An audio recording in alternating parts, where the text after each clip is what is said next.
సర్దార్ సర్వాయి పాపన్న గౌడ్ విగ్రహావిష్కరణ సభకు గంభీర్పూర్ గ్రామం, జగిత్యాల జిల్లా గ్రామంలో జరుగుతున్న విగ్రహావిష్కరణ సభకు సభాధ్యక్షుడు రవి గారికి, చంద్రశేఖర్ గారికి, డాక్టర్ గారికి, ఈ కార్యక్రమంలో పాల్గొన్న ఈ గ్రామ ప్రజలందరికీ జై బీసీఎస్సీ తెలంగాణ, జై భారత రాజ్యాంగం తెలియజేస్తాం. సర్దార్ సర్వాయి పాపన్న గౌడ్ ఎవరి మనిషి? కళ్ళు గీసే కార్మికుడా? కళ్ళు తీసే తాడి చెట్టు ఎక్కే కార్మికుడా? దేశాన్ని పరిపాలించిన మహారాజు.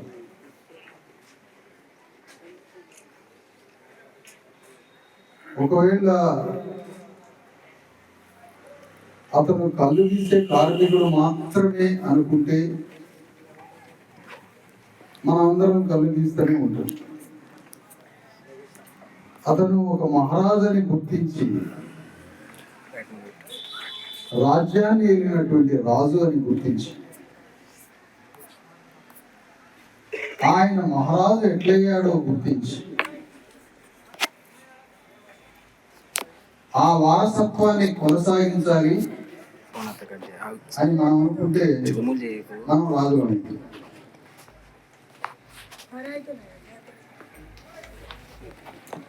లేదు, ముఖ్యమంత్రి రేవంత్ రెడ్డి కారణమయ్యే కిట్లు ఇవ్వాలి తాడి చెట్లు ఎక్కడానికి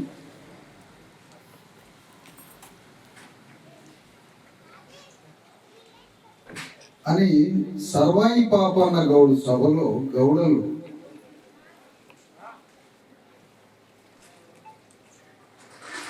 సర్దార్ సర్వాయి పాపన్న గౌడ్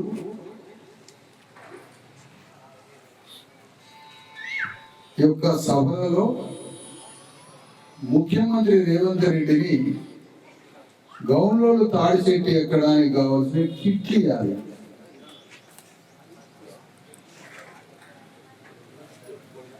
రేవంత్ రెడ్డిని గౌడులు అడగడం రాజ్యం అడగాల, కిట్లు అడగాల? పోనీ రేవంత్ రెడ్డిని రాజ్యం అడిగితే రాజ్యం ఇస్తాడా? ఇయ్యడు. అంటే ఈరోజు తెలంగాణ గడ్డ మీద 30 లక్షల మంది గౌడ కులస్తులు సర్దార్ సర్వాయి పాపన్న గౌడ్ యొక్క రాజ్యాధికార యుద్ధాన్ని, రాజ్యాధికార ప్రేరణని అర్థం చేసుకోలేని అమాయకత్వంలో ఉన్నారు గౌడ సోదరులు.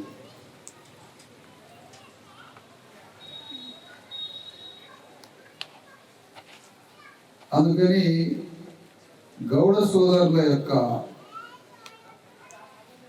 జాతిని సర్దార్ పాపన్న సర్వాయి పాపన్న గౌడ్ యొక్క వీరత్వంతో గౌడ కులస్తుల యొక్క ఆత్మను కట్టారు. గౌడ కులస్తులు ఏ ఆత్మతో బతకాలి? అసలు గౌడ కులస్తులంతా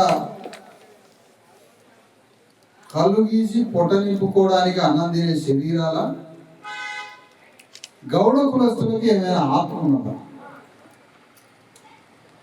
గౌడ సోదరులు తమ ఆత్మని గౌరవించుకోవాలి అంటే అసలు గౌడ కులస్తులకు ఆత్మ ఉన్నదా అని అడుగుతున్నాం. ఒకవేళ లేకపోతే ఏ ఆలోచనతో గౌడ కులస్తులు తమ ఆత్మను కట్టుకోవాలి? లోపల ఆత్మ ఉంటుంది. ఈ ఆత్మ దేనితో కట్టుకోవాలి? గౌండ్లు ఒక వీరుడు మరణిస్తే అమరవీరుడు అంటారు. అమరవీరుడు అంటే అర్థం వీరుడికి మరణం లేదని. అంటే లేని, మరణం లేని వాడే అమరవీరుడు. అంటే ప్రజల కోసం యుద్ధం చేసిన వీరుడు శరీరం మరణించొచ్చేమో కానీ తన వీరగాథల్ని ఒక్కొక్క మనిషికి గుండెకు ఆ వీరుడి యొక్క కథ మొత్తం చెబితే కోట్ల మంది మళ్ళీ సర్దార్ సర్వాయి పాపన్న గౌడ్ లాగా మళ్ళా వీరుడు పుట్టారు. అంటే ఒక వీరుడు కాదని గుండెలలోకి పంపిస్తే మళ్ళా ప్రతి మనిషిని సర్దార్ సర్వాయి పాపన్న గౌడుగా మార్చవచ్చు. అట్లా కాదు, మేము అట్లా చేయం. రేవంత్ రెడ్డిని కిట్లు అడుగుతాం, కాల్ చెట్టు ఎక్కే కిట్లు అడుగుతాం, కింద పడి సస్తే పైసలు అడుగుతాం అంటే అతనికి ఆత్మ నిర్మాణం కాదు.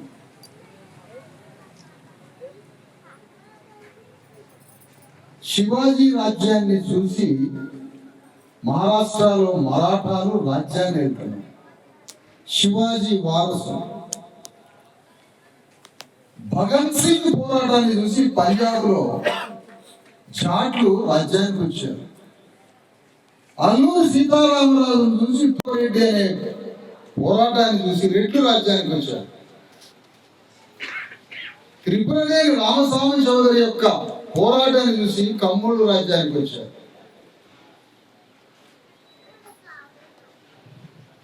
కరుణానిధి పోరాటాన్ని చూసి మంగళూరు రాజ్యానికి వచ్చారు. సర్దార్ సర్వాయి పాపన్న గౌడ్ యొక్క యుద్ధం చూసే సర్దార్ సర్వాయి పాపన్న గౌడ్ యొక్క రాజ్యాన్ని చూసే కళ్ళు లేక గౌండ్లోళ్ళు తాడి చెట్టు ఎక్కి కిట్లు అడుగుతున్నారు.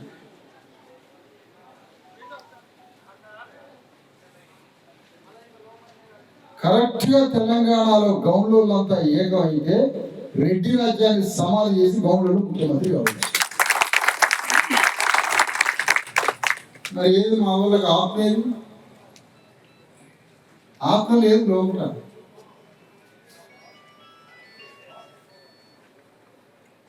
సమ్మక్కని ఎందుకు నరికారు? పరిణితరాజు యొక్క తలని ఎందుకు నరికారు? పండగ సాయంత్ర తలని ఎందుకు నరికారు? సర్దార్ సర్వాయి పాపన్న గౌడ్ యొక్క తలని ఎందుకు నరికారు? రామ్జీ గౌడ్ని ఎందుకు తల నరికారు? ఒక్కొక్క తలని తెలంగాణ గడ్డ మీద ఎందుకు నరుకుతున్నారో తెలిస్తే తెలంగాణని పరిపాలించే అగ్రకుల దొరల రాజ్యం యొక్క కంటాలను కూడా మనం నరకవచ్చు. అక్కడ సర్దార్ సర్వాయి పాపన్న గౌడు కత్తి పట్టిండు, పండగ సాయన్న కత్తి పట్టిండు, సమ్మక్క కత్తి పట్టింది, రామ్జీ గౌడు కత్తి పట్టిండు, పవిత్రరాజు కత్తి పట్టిండు. కానీ మనం ఈ దొరలని ఓటు కత్తితో చంపేయచ్చు.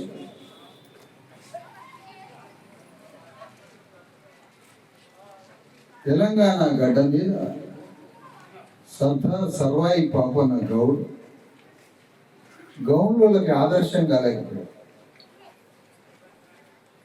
సర్దార్ సర్వాయి పాపన్న గౌడే మళ్ళా బతికొస్తాయి. ఇప్పుడు సర్దార్ సర్వాయి పాపన్న గౌడు ఇప్పుడు బతికొస్తే రేవంత్ రెడ్డి రాజ్యాన్ని భస్మం చేస్తారు 5 నిమిషాలు.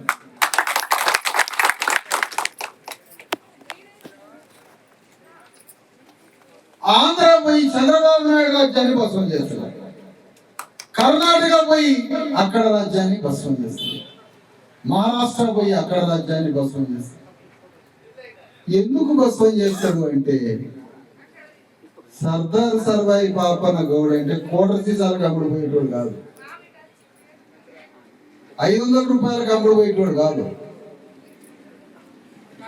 గుర్రం ఎక్కి ఖడ్గం పట్టుకొని బీసీ ఎస్సీ ఎస్టీల సైన్యాన్ని నిర్మాణం చేసి రాజ్యాల మీదకి దండెత్తి తోరణ రాజ్యాన్ని కోటల్ని కూలగొట్టి అణగారిన వర్గాలని సింహాసనం మీద కూర్చోబెట్టేవాడే సర్దార్ సర్వాయి పాపన్న. రెడ్డి రాజుల్ని ధర్మరాజుల్ని ఎదిరించి పోరాడి వాళ్ళ భూస్వామ్య వ్యవస్థ మీద యుద్ధం చేసి వాళ్ళ సమస్త ఆస్తి మీద భూమి మీద యుద్ధం చేసి దాన్ని పేద ప్రజలకి పంచిన వీరుడు. మొఘల్ సామ్రాజ్యం, ఔరంగజేబ్ మొత్తం రాజ్యము, భూస్వాములు, వెలగలు, రెడ్లు, మొఘల్స్ మొత్తం ఏకమై సర్వాయి పాపన్న గౌడ్ తల నరికారు.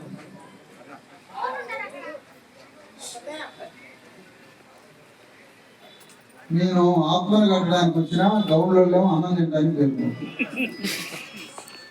అన్నంతో గౌన్లకి శరీరం వస్తుంది, నేనిచ్చే ఆత్మతో రాజ్యం వస్తుంది.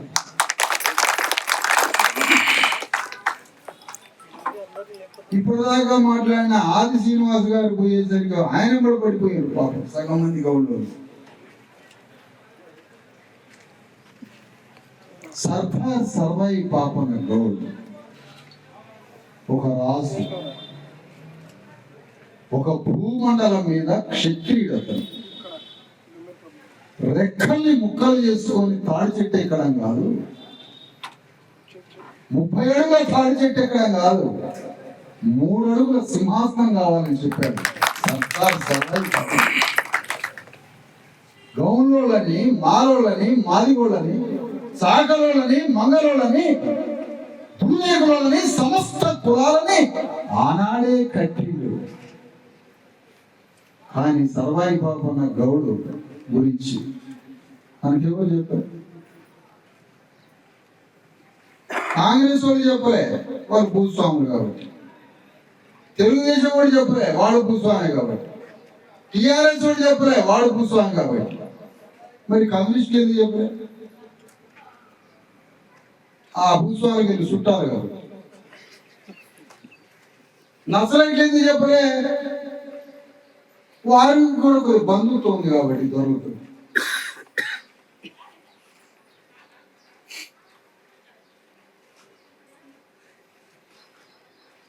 ఎందుకు గ్రామాలలో గౌడ్స్ మిగతా కులాలందరినీ ఏకం చేసి ఐక్యంగా ఆ గ్రామ రెడ్లతో, వెలమదొరలతో, గ్రామ భూస్వాములతో గౌడ్లో యుద్ధం చేయకుండా భూస్వామికి ఎదురుగా అభిముఖంగా నిలబడి ఒక గౌడు యుద్ధం చేయకపోవడానికి కారణం ఏంటి? కారణం ఏంటి? సర్దార్ సర్వాయి పాపన్న గౌడుని అర్థం కాలేదా?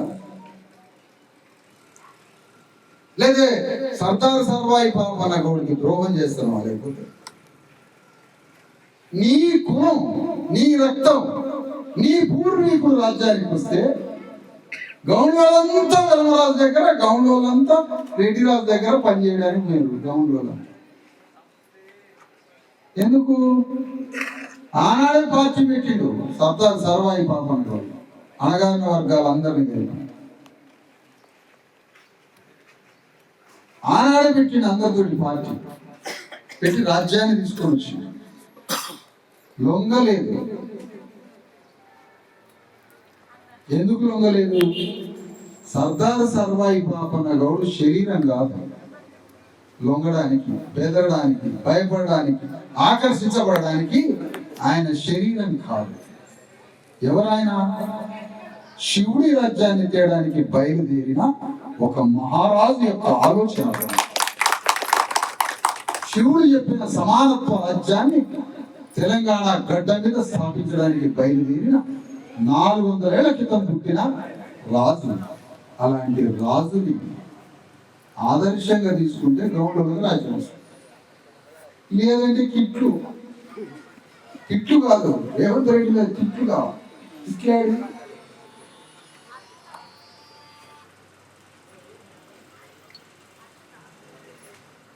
అందుకని తెలంగాణలో గౌడ కులస్తులు చాలా బలమైన జాతి.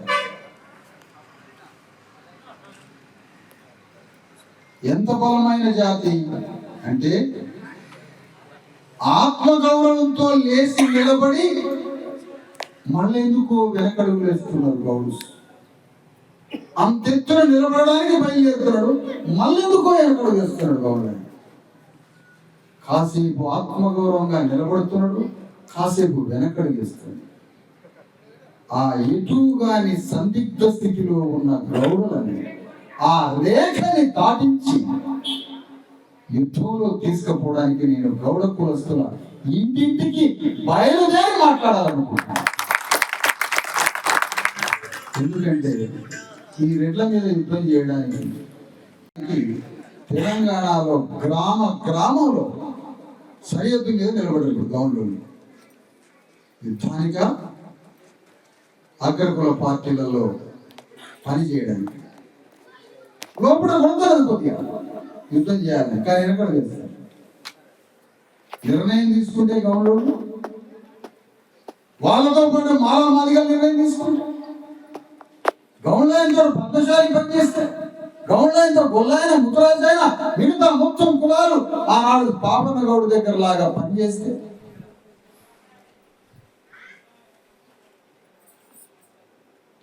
కానీ ఇప్పుడు రేవంత్ రెడ్డికి ఇది అర్థమవుతుంది. నాకేం అర్థమైందో ఆయనకు అదే అర్థమైంది. అమ్మ గౌండ్లు ఏమన్నా సర్దార్ సర్వాయి పాపన్న గౌడు లాగా మారతారా? మారితే వస్తే గౌండ్లు కానీ పాపన్న గౌడు లాగా మారితే నా తలని అనిపిస్తాను, అంటే నా పీఠం వాడుతున్నా. కాబట్టి వీళ్ళకి కొబ్బరి నూనె పెట్టి తలకి కొద్దిగా సదరాలి. ఇలా చదువుతా ఉంటే రాజ్యం రెడ్లకి ఉంటుంది. తెలంగాణ గడ్డని రెడ్లే పరిపాలించాలి అని చెప్తున్నాడు.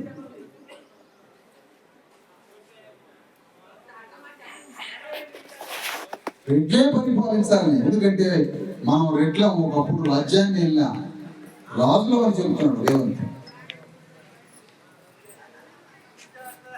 ఎక్కడన్నా రేవంత్ రెడ్డి సర్దార్ సర్వాయి పాపన్న గౌడు రాజ్యాన్ని ఏరిండు, ఆ పాపన్న గౌడు లాగా గౌండ్లు కూడా రాజ్యాన్ని వెళ్ళాలని చెప్తాడు రేవంత్ రెడ్డి.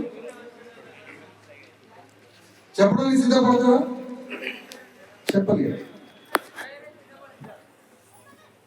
అందుకని తెలంగాణ గడ్డ మీద గౌడ్స్ ఆత్మగౌరవ నినాదంతో యుద్ధానికి బయలుదేరడానికి డాక్టర్ చంద్రశేఖరరావు గారు గ్రామంలో సర్దార్ సర్వాయి పాపన్న గౌడు విగ్రహాలు వేయాలి అని సంకల్పించినప్పుడు ఆ విగ్రహాలలో నుంచి సర్దార్ సర్వాయి పాపన్న గౌడు యొక్క ఆత్మ ప్రతి గౌడు గుండెల్లోకి చేర్చాలి.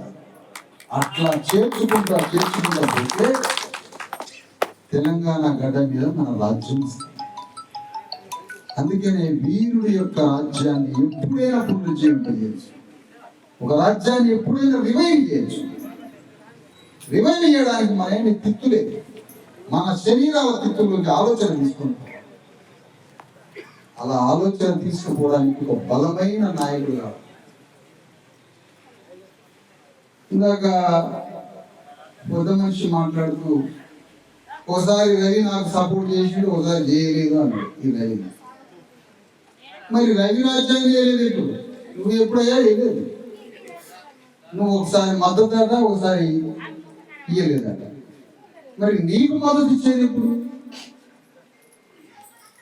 గౌండ్లయ రాజ్యానికి వచ్చేది ఎప్పుడు?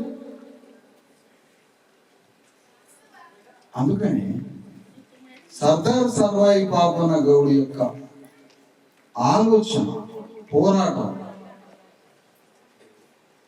ప్రతి గౌడు యొక్క గుండెల్లోకి తీసుకుపోయే ఉద్యమాన్ని తెలంగాణలో పండగ సాయన ఉద్యమాన్ని, సమ్మక్క సారలక్కల ఉద్యమాన్ని కొనసాగించారు. అదే ఇప్పుడు తెలంగాణలో జై బీసీఎస్సీ ఎస్టీ తెలంగాణ అంటే భూస్వామ్య రహిత తెలంగాణ. జై తెలంగాణ అంటే భూస్వామ్య రాజ్యాన్ని పునర్జీవింపజేయడం. నినదించాల్సింది జై బీసీఎస్సీ ఎస్టీ తెలంగాణ. జై బీసీఎస్సీ తెలంగాణ ఇది రావాల్సింది.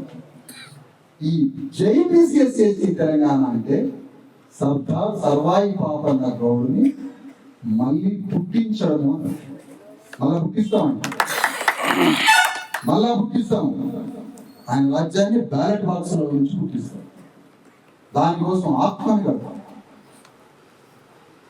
పాపన్న గౌడ్ యొక్క ఆత్మను తీసుకొచ్చి గుండె గుండెలలో కడతాం.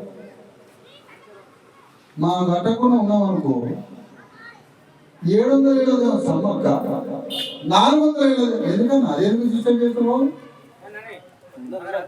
అదేందుకు మార్చినావయ్యా? అట్లనే ఉంటుంది. సర్వాయి పాపన్న గౌడు ఒక 400 ఏళ్ళు, సమ్మక్క ఒక 700 ఏళ్ళు. సమ్మక్క సారలమ్మ పైడితరాజుల రాజ్యాన్ని ఎక్కడ పునర్జీవింపబడుతుందో అని ఆ దేవతకి పూజ చేయడం మొదలుపెట్టారు. మనం సమ్మక్క రాజ్యం ఎడపుతుందో అని, సారలమ్మ నాగులమ్మ పైడితరాజుల యొక్క రాజ్యం మళ్ళెక్కడ పుట్టుకొస్తుందో అని మీరు మొక్కులు చెల్లించుకోండి దేవత దగ్గరికి పోయి అని భక్తులుగా మార్చారు. మొత్తం జనమంతా భక్తులైన సమ్మక్క దగ్గరికి 1 కోటి మంది పోతారు తెలంగాణ నుంచి. అంటే ఇంటికి కూడా పోతాడు సమ్మక్క దగ్గర జాతర. దేనికి పోతున్నాడా? ఎందుకు పోతున్నాడు? ఓ సమ్మక్క నీ రాజ్యాన్ని తిరిగి సాధిస్తా, ఓ సమ్మక్క ఓ పైడితరాజు నీ రాజ్యాన్ని తిరిగి సంపాదిస్తా అని ఒక్క భక్తుడన్నా పోయి ప్రమాణం చేసినా అక్కడ? ఒక్క మనిషి అన్నా మేడారం పోయి ఓ సమ్మక్క నీ రాజ్యాన్ని తిరిగి సంపాదిస్తా అని ఒక్కడన్నా ప్రమాణం చేసి వచ్చిండా? సంకల్పం చేసి వచ్చిండా? తాగి తినొచ్చిండా? చెప్పండి. ఎందుకు భయం లేదా? మా అమ్మే కదా సచ్చింది, మా అమ్మనే కదా ఈ గొర్రెలు చంపింది అని ఒక్కడికన్నా కన్నీరు బాధ భయం లేదా? ఏడా గౌళ్ళు మొత్తం అన్నానికి పోతుంది, సమ్మకాడికి పోయి సారలు తాగి ఈడ నా మాట తినటువంటి ఆడ సమ్మక్క పోరాటం గుర్తు చేసుకున్నాడు. నా భయం ఏంటంటే ఇంకా 4 రోజుల తర్వాత ఏమైనా పుట్టుకున్న సర్దార్ సర్వాయి పాపన్న గౌడ్ కూడా మొక్కులు చెల్లిస్తామని భయం అవుతున్నా. ఇక అదే రాబోయే కాలంలో మొక్కులు చెల్లించండి, పిల్లలు కలగకపోతే అయ్యా పాపన్న గౌడ్ మాకు బిడ్డలు కలగలేదని దండం పెడతాం, పసుపులు గీసుకులు చల్లారు వేయటం, బెల్లాలు మొక్కులు చెల్లియటం. అక్కడ తీసుకొస్తారేది సర్వాయి పాపన్న గౌడ్. సర్దార్ సర్వాయి పాపన్న గౌడ్ని అక్కడ దాకా తీసుకొచ్చే కుట్రలు చేస్తాడు రేవంత్ రెడ్డి కదా అన్ని గవర్నమెంట్లు అట్లే చేస్తాయి. ఇప్పుడు గుర్తించింది లేదు కదా సర్వై పాపన్న. ఏ గవర్నమెంట్ గుర్తించలేదు ఇప్పటి వరకు. లండన్ మ్యూజియం లో పెట్టిరు సర్వై పాపన్న విగ్రహం, అది తెలియదు పక్క మంది. అసలు ఇప్పుడు నువ్వు నాతో అర్జెంట్ రేపు రావు నాతో కట్టేసుకొని తినకపోతాను మాతో యుద్ధాన్ని. ఎందుకంటే పాలకవర్గం రేవంత్ రెడ్డి కాంగ్రెస్ పార్టీ కాదు, రేవంత్ రెడ్డిని కాంగ్రెస్ కాదు, కేసీఆర్ని టీఆర్ఎస్ కాదు, కిషన్ రెడ్డిని బీజేపీ కాదు, ఈ ముగ్గురిని కలిపి రెడ్డి ధర్మ పార్టీ అందరూ ఒకటే. ఇక్కడ విషయం ఏంటంటే సర్దార్ సర్వాయి పాపన్న గౌడుని కూడా దేవుడుగా మార్చి మొక్కులు చెల్లించే గారికి పండగ సాయాలని సర్దార్ సర్వాయి పాపన్న గౌడుని మారిస్తే ఇక మనకు వీలు కోరుకుంటాం. అందుకనే రాబోయే రోజుల్లో సమ్మక్క దగ్గరికి పోయే 1 కోటి మందిని శివరాత్రి రోజు ఎట్లయితే జాగారం చేసి భూవ బంద్ చేస్తామో సమ్మక్క జాతరలో కూడా భూవ బంద్ చేసి నీళ్లు బంద్ చేసి అమ్మా నీ రాజ్యాన్ని తీసుకొని వస్తామని ప్రతిజ్ఞ పూజ ఎక్కడి నుంచి కర్ర తీసుకొని తిరగాలనుకుంటున్నా నేను మేడారం జాతర దగ్గర కర్ర యాడ కుక్కలు కోసుకొని పులిపాటిలు తెచ్చి తాగుతారు. అమ్మ నీ తల్లి చంపారు కదమ్మా, ఆడ సమ్మక్కని చంపారు, బయటని చంపారు, తలలు నరికారు, మండ్యాలు నరికారు, నెత్తులు ఏరులకి పారారు మనలకు. నీకు తాగి ఎగబుట్టి ఎట్లయితే మంచిగా నిషా పులిపాడిలాగా చెట్లలో ఎట్లా పడబుద్ధి అవుతున్నాం, ముక్క ఎట్లా తినబుద్ధి అవుతున్నాము. మన రాజ్యం తీసుకొస్తామని నువ్వు అక్కడ ప్రతిభ భూమిగా, అప్పుడు మన కుటుంబాలు సంతోషంగా ఉండాలి. ముక్కది. అందుకనే తెలంగాణ గడ్డ మీద జై బీసీఎస్సీ నినాదంతో, సామాజిక న్యాయ సమరంతో తెలంగాణ గడ్డ మీద మరో స్వాతంత్ర ఉద్యమం బయలుదేరబోతుంది. తెలంగాణ గడ్డ మీద తర్వాత ఈ భూస్వాముల మాయల్లో చిక్కుకొని, అగ్రకుల మాయల్లో చిక్కుకొని, అనేక నినాదాల మాటలు చిక్కుకొని మన రాజ్యాన్ని మన వాళ్ళని గుర్తించలేకపోయింది. అందుకని ఈ సర్దార్ సర్వాయి పాపన్న గౌడు నామమాత్రపు అలంకారప్రాయ విగ్రహం కాదని, రాజ్యాన్ని తిరిగి తీసుకొచ్చే అమర వీరుడి విగ్రహం. అది ప్రభువు, ఒక రాజ్యాన్ని తీసుకొచ్చే ప్రభువు. అందుకని రాజ్యాన్ని తీసుకొచ్చి తెలంగాణ గడ్డ మీద గౌడ కులస్తులు రాజ్యాన్ని పరిపాలిస్తే సర్దార్ సర్వాయి పాపన్న గౌడుకి న్యాయం చేసిన లేదు. సర్దార్ సర్వాయి పాపన్న గౌడికి వారసులైతే సర్దార్ సర్వాయి పాపన్న గౌడు నిరక్షరాస్యుడు అన్నారు. అతను అక్షరాలు దిద్దడంలో నిరక్షరాస్యుడు, కానీ రాజకీయ అక్షరాస్యుడు. రాజకీయ అక్షరాస్యుడు. యూనివర్సిటీలో ప్రొఫెసర్లు అక్షరాలు రాయడంలో అక్షరాస్యులు, రాజకీయంలో నిరక్షరాస్యులు. ప్రొఫెసర్ అయినా అక్షరాలు దిద్దడంలో అక్షరాస్యుడు, రాజకీయంలో నిరక్షరాస్యుడు. సర్దార్ సర్వాయి పాపన్న గౌడు, పండగ సాయన్న, సమ్మక్క సారలక్కలు అక్షరాలు దిద్దడంలో నిరక్షరాస్యులు, రాజకీయం చేయడంలో రాజకీయ అక్షరాస్యులు. బర్రెలు కాదురు రెడ్డి ఆయన, ఓ పిచ్చి రెడ్డి అని గొడ్లు కాదురు, కానీ రాజకీయం తెలుసు మొత్తం. వాళ్ళకి రాజకీయాలు తెలుసు. ఇప్పుడు తెలంగాణ గడ్డ మీద బీసీఎస్సీలు కానీ గౌడ సోదరులు కానీ సర్దార్ సర్వాయి పాపన్న గౌడికి ద్రోహులా, లేకపోతే సర్దార్ సర్వాయి పాపన్న గౌడికి వారసులా? ఎక్కడ చేయాలి? మీటర్ ఎట్లా పెట్టి చూడాలి? ఓ గౌడ ఆయన దగ్గర పోదాం. అయ్యా, నువ్వు రాజ్యాన్ని తీసుకొచ్చే పనులు ఉన్నావా, రెడ్డి వర్మ భూస్వాముల యొక్క రాజ్యాన్ని జోకే పనులు ఉన్నావా? ఏం పనులు ఉన్నావు నాయన? అంటే సార్ నేను తప్పట్లేదు సార్, నాకు సర్దార్ పాపన్న గౌడ్ అంతా చేయలేను సార్ నేను. ఆయన దేశుడు కానీ ఆ రోజుల్లో ఆయన గౌరవమే. గౌరవం అంటే అర్థం ఏంటి? వారసత్వం. గౌరవం అంటే వారసత్వం. తన వారసత్వాన్ని మొయ్యడం, తన ఆలోచన మొయ్యడం. మరి వాళ్ళ గౌడ సర్దార్ సర్వాయి పాపన్న గౌడు రాజకీయ అధికారం తీసుకురావడానికి వారసుడువా, లేకపోతే అగ్రకుల రాజ్యాన్ని మోసేటువంటి బానిస? ఎవరి నువ్వు? బానిస అయితే నువ్వు రాజ్యాన్ని తెలంగాణ గడ్డ మీద గౌడ్ల నాయకత్వంలో, బీసీల నాయకత్వంలో, ఎస్సీ ఎస్టీల నాయకత్వంలో తెలంగాణలో రాజ్యాన్ని తీసుకొచ్చే పోరాటం చేస్తే అప్పుడు నువ్వు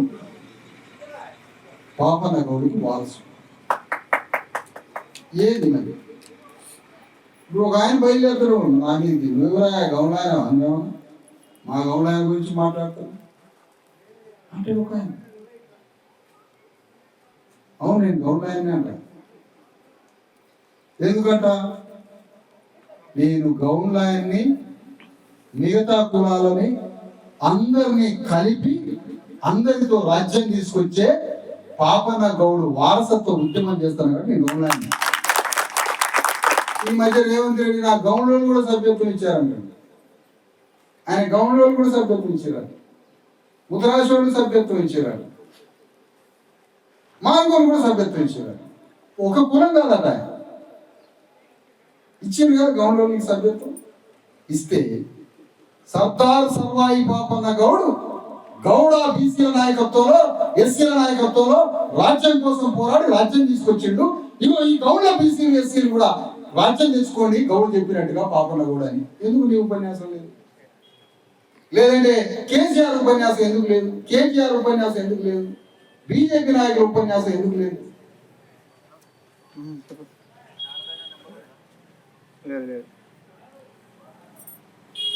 అందుకని మన విముక్తి మన వీరత్వంలోనే దాగి. కాబట్టి తెలంగాణ గడ్డ మీద ఉత్తర తెలంగాణలో, దక్షిణ తెలంగాణలో, మొత్తం తెలంగాణలో బీసీ ఎస్సీ ఎస్టీలను ఏకం చేద్దాం. అగ్రకులాలలో సామాజిక న్యాయం అనే అంశంలో ఎవరైనా వస్తే వాళ్ళని కూడా కలుపుకుందాం. సామాజిక న్యాయ సూత్రానికి అనుగుణంగా పనిచేసే అగ్రకులాల వ్యక్తులు, సంస్థలు, వేదికలు ముందుకొచ్చి సామాజిక న్యాయ సూత్రానికి కట్టుబడి పనిచేయడానికి వస్తే వాళ్ళని శత్రువుగా వాళ్ళతో కూడా కలుసుకుందాం. సామాజిక న్యాయాన్ని పొందబెట్టే అణగారిన వర్గాలు ఎవడని ఉంటే వారిని వ్యతిరేకిద్దాం. ఆ పద్ధతిలో పోయి సర్దార్ సర్వాయి పాపన్న గౌడ్ని తెలంగాణ గడ్డ మీద 12,000 గ్రామాల్లో మళ్ళీ పుట్టిస్తామని శపథం చేస్తూ సెలవు తీసుకుంటాం.